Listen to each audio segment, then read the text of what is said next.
State-organized demonstrations took place in several Iranian cities on Friday to counter anti-government unrest triggered by the death of a woman in police custody, with marchers calling for the execution of protesters.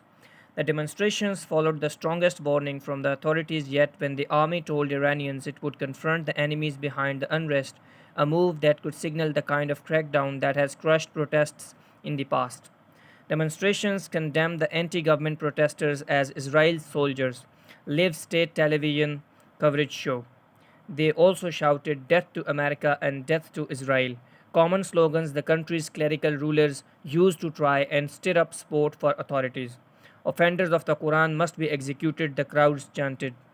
Iranians have staged mass protest over the case of Mahsa Amini, 22, who died last week after being arrested by the morality police for wearing unsuitable attire.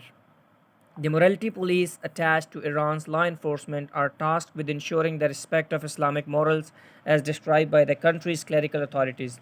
Amini's death has reignited anger over issues including restrictions on personal freedoms in Iran, strict dress codes for women, and an economy reeling from sanctions.